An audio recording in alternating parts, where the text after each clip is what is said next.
shift from judgment to curiosity, something inside begins to soften. We stop seeing ourselves as broken and start seeing the quiet intelligence behind every pattern we've carried. When we talk about trauma, we're not just talking about big, visible events. Trauma can be anything that was too much, too soon, or too lonely for us to handle, and that we had to face without enough comfort or understanding. It's not only what happened, but what didn't happen. The hugs that never came, the words we needed but never heard, the sense that our feelings were too much for someone else to hold. Emotional neglect is often invisible like that. It's the silence that taught us to silence ourselves. Many of us grew up learning to read the room before we could read a book. We learned to make ourselves small so others wouldn't get angry, or to stay cheerful so no one would leave. Some of us became the helper, always rescuing others, because that's how we earned our worth. Others learned to disappear into work, control, or perfection, trying to manage the chaos inside by mastering the world outside. These aren't flaws. They are brilliant survival strategies created by a nervous system doing its best to keep us safe in an unsafe world. The problem is what once protected us starts to misfire when life changes. The walls that kept the pain out also keep love out. The constant alertness that once helped us predict danger now keeps us exhausted and unable to rest. We begin to live as if the past is still happening, even when the room around us is finally quiet. So when we talk about healing, we're not trying to get rid of the parts that coped. We're learning to thank them, to understand why they formed, and to gently show them that the danger has passed. We're learning that we don't need to fight who we became to survive. We need to listen. By the end of this talk, you'll see how an unseen past has been shaping your present and what you can do next. When Maya met Daniel, she told herself she was finally choosing differently. He was calm, confident, successful, the kind of man who didn't need saving. But in the quiet moments, when she reached for him, his warmth was always just out of reach. He'd hold her hand during movies, but never her gaze. He'd ask how her day was, then check his phone before she finished answering. When he pulled away, she told herself not to need so much, not to ruin a good thing by wanting more. This wasn't new for her. In every relationship, there came a moment where she could feel herself disappearing, bit by bit like a photograph fading in the sun. She became easy to be with, agreeable, low minimal. Her friends called her chill. Inside, she was starving for connection. When partners didn't text back for hours, she felt a rush of anxiety that burned in her chest, followed by the shame of caring too much. So she'd quiet the ache by pretending it wasn't there. Growing up, Maya's mother loved her, but was often lost in her own world. She could be tender one moment and withdrawn the next, her moods unpredictable, her affection uncertain. As a little girl, Maya learned to scan for signs. Was her mother smiling today? Did her tone mean anger or tiredness? Every gesture became data in her private weather forecast. When her mother was distant, Maya worked harder to be good, helpful, invisible. That was how love felt. Something earned, not given. Now, decades later, the same nervous system still guided her. When someone felt emotionally far, her body recognized it as familiar ground. Distance didn't just hurt, it made sense. It was the air she had breathed since childhood. When someone offered steady affection, it felt foreign, almost suspicious. Her mind said she wanted closeness, but her body braced for loss. One night, after another quiet dinner where Daniel barely spoke, Maya went home and sat in her parked car. She stared at the steering wheel and realized she wasn't angry. She was tired. Tired of rehearsing the same story. Tired of mistaking tension for love. For the first time, she didn't promise to fix it. She just let herself feel the ache of it all. the child still waiting for someone to look back. From her story, we can see three truths that echo in many of us. First, the way we attach in adulthood often mirrors how we were first received as children. If love once meant chasing attention, we may confuse intensity with intimacy. Second, emotional distance in others can feel safer than true closeness because our nervous system mistakes familiarity for safety, even when that familiarity is pain. And third, healing begins not by forcing ourselves to choose differently, but by slowing down enough to notice the old pattern as it's happening and to feel the tenderness underneath it. And sometimes, in that quiet awareness, something shifts. A small opening, a breath of space where love doesn't have to be earned, only met. Ethan was the kind of man people admired, always on time, always composed, the one others turned to when things fell apart. His phone was never far, his laptop always open, his calendar packed with meetings, gym sessions, and late-night emails. He told himself he liked being busy, that purpose was the cure for restlessness. But under the hum of achievement, there was a quiet fear of stopping. When he did slow down even for a moment, something hollow opened inside him, so he kept moving. At night, when the emails finally stopped, he'd pour a drink, scroll through endless feeds, half reading, half forgetting. The scrolling wasn't pleasure, it was anesthesia. A way to stay half awake, half asleep. Some nights he'd wonder, why can't I just relax? But relaxation meant silence, and silence brought the memories he'd worked his whole life to outrun. Growing up, Ethan learned early that emotions made things worse. When his father raged, his mother withdrew, her face blank, her body somewhere else.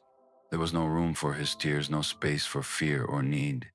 So he learned to perform calm, to solve problems before anyone could see he was scared. Praise became his safety.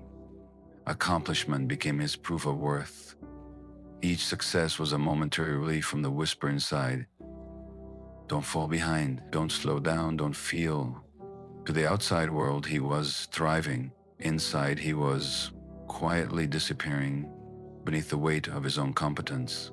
The long hours, the scrawling, the late night whiskey, they weren't indulgence, they were survival strategies. Each one whispered, keep the pain at bay just a little longer. And it worked. Until it didn't. One night, after a long week, Ethan sat alone in his kitchen, the glow of his phone reflected in the glass, the silence pressing close. He realized he couldn't remember the last time he'd laughed without exhaustion in his voice, or the last time someone saw through the mask and stayed. In that stillness, a truth surfaced, not as judgment, but as grief. All the things he used to numb himself had once protected him. They weren't evidence of failure, they were evidence of pain, too long ignored. That's the shift we need to see. The question isn't why the addiction, it's why the pain. Every compulsion, work, scrolling, drinking, over, helping, begins as an attempt to soothe a wound the world told us to ignore. It's not a character flaw, it's an ache for relief. The healing begins not with quitting the behavior, but with daring to look underneath it, with gentleness, not shame. So as you listen, maybe ask yourself, what pain have I been working so hard not to feel? And what would it mean, even for a moment, to stop running and simply let it be seen? Imagine your body as a house, and inside that house is a smoke alarm, your nervous system. Its job is to keep you safe. When danger is real, it blares loudly, heart pounding, muscles tensed, breath shallow. But here's the thing, sometimes that alarm keeps going off long after the fire's been put out. That's what happens when the body remembers what the mind forgets. It's what we call implicit memory. It's not the kind of memory you can recall like a story. It lives in your muscles, your heartbeat, your breath. It's the body's way of saying something like this has hurt before. Even if you don't consciously remember the event, your body does. It keeps the emotional fingerprints of past fear or loss tucked deep inside, ready to react the moment something feels similar again. You might notice it in small, confusing ways. Maybe you're in a meeting and your boss raises their voice slightly and suddenly your chest tightens, your mind blanks, and you feel 6 years old again. On the surface, it makes no sense. You're safe, it's just feedback. But inside, your smoke alarm is convinced the house is burning. It's not irrational, it's remembering. Long ago, maybe a raised voice meant danger, humiliation, or rejection. Your body learned to protect you the only way it knew how, by shutting down or tensing up before more hurt could land. This is the mind-body connection in action. Your brain isn't separate from your heart, your breath, or your gut. It's all one conversation. Thoughts and sensations speak to each other constantly. When we've lived through chronic stress or early emotional neglect, that inner conversation gets louder and more defensive. The body starts to live in the future tense, always preparing for the next blow. But here's the hope: the same body that remembers pain can also learn safety. The smoke alarm isn't broken, it just needs retraining. When we slow down, breathe deeply, move gently, or name what we feel without judgment, we send a quiet signal to that alarm. It's different now. Over time, the body learns to trust the present again. So if you've ever wondered why you overreact, freeze, or suddenly feel anxious in ordinary moments, it's not that you're weak or broken. It's that your body, loyal and protective, is still standing guard. And healing begins the moment you start listening to it, not as an enemy, but as an old friend who's been trying to keep you safe all along. Healing begins with noticing it gently and without judgment. One of the safest first steps is to start an awareness journal. Nothing fancy, just a place to track moments that stir something in you. Write down what happened, when, and with whom. Maybe it's the knot in your stomach after a certain conversation, or the way you go numb after scrolling late at night. The goal isn't to fix anything yet. It's to learn your body's language. Each note is a clue, a way of saying, I see you.